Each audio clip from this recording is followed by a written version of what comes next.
On August 2, 2012, a man walked into a 30-story office building in London. He sat down at his desk. He logged into his terminal. And in the next 24 hours, he would lose more money than most countries have in their national treasuries. His name was Bruno Iksil. But the world would come to know him by a different name. The London Whale. And by the time the dust settled, the total damage wasn't $500 million. It was $6.2 billion. That's billion. With a B. And here's the part that will keep you up at night: the system was designed to let it happen. Bruno Iksil was not a cowboy. He wasn't a Gordon Gekko type. He was a 45-year-old French-born trader with a PhD in mathematics. He wore glasses. He spoke quietly. He had a wife and 2 kids. He worked for JPMorgan Chase in London, in a division called the Chief Investment Office. The CIO. And the CIO had a very specific job: take the bank's excess deposits, the money that wasn't being loaned out, and invest it safely. Safe. Low risk. Boring. That was the mandate. But here's the thing about banking. When you have $350 billion in excess deposits, safe doesn't earn enough. The returns are too small. So the CIO started looking for ways to juice the numbers. Enter credit derivatives. Specifically, something called the CDX Investment Grade Index. It's a basket of 121 investment-grade corporate bonds. Think of it as a bet on the health of corporate America. Iksil's strategy was elegant. He would sell insurance on the index, essentially betting that companies would not default. In exchange, he collected premiums. Month after month. Like collecting rent on a building you don't own. And for years, it worked beautifully.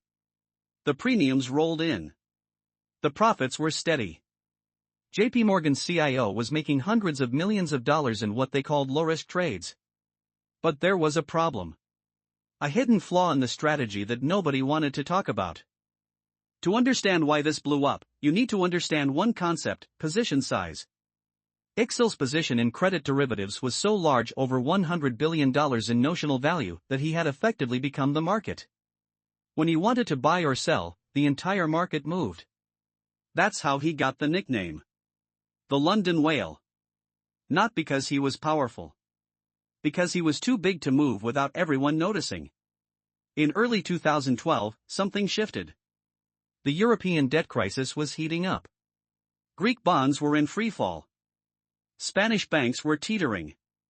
And the credit markets, the very markets Iksil was betting on, started to turn. When the market moves against a position of $100 billion, the losses aren't measured in thousands. Or even millions. They're measured in billions. By March 2012, Iksil's position was down $1.6 billion. And the trade was only getting worse. Now, a normal trader would cut losses. A normal bank would close the position. But Iksil wasn't a normal trader. And JPMorgan wasn't a normal bank. They doubled down. When JPMorgan doubled down, they sent a signal to the market.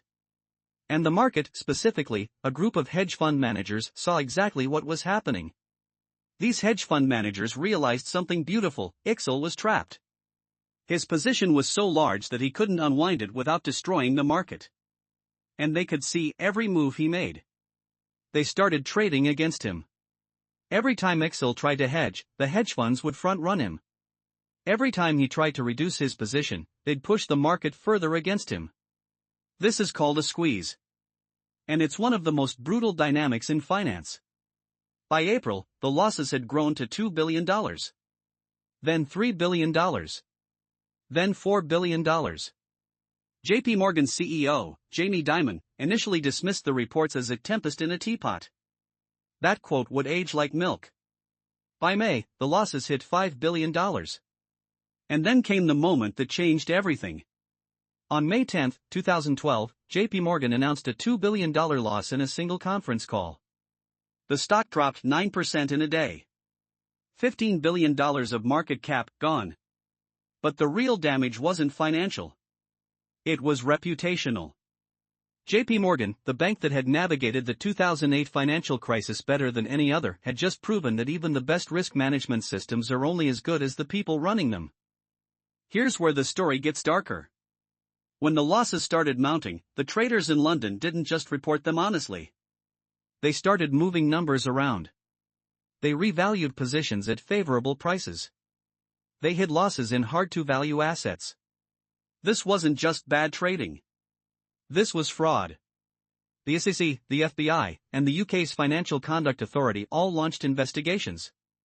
What they found was a culture where risk limits were routinely ignored, where traders were afraid to speak up, and where the pursuit of profit had completely overwhelmed the pursuit of prudence.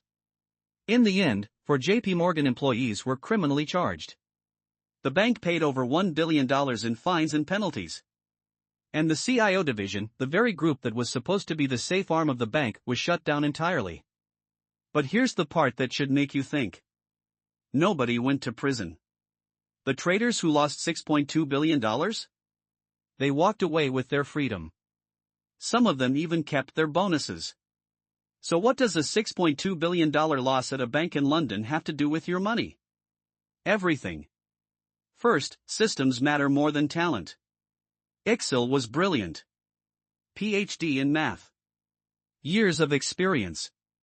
But he was operating inside a system that rewarded risk-taking and punished caution. The same is true for your finances. You can be the smartest investor in the world, but if your system allows you to make emotional decisions, you will eventually make a bad one. Second, size is a risk multiplier. The London whale wasn't dangerous because he was wrong. He was dangerous because he was big. In your own life, the size of your financial commitments determines how much damage a mistake can do. A small mortgage is manageable.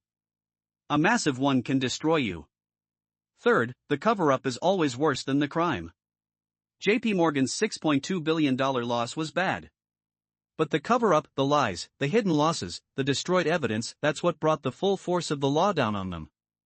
In your finances, the same principle applies.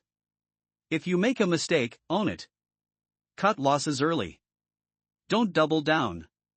Fourth, diversification isn't optional. Iksil's entire strategy was a single bet on corporate credit. One position. $100 billion. When that bet went wrong, there was nothing else to catch him.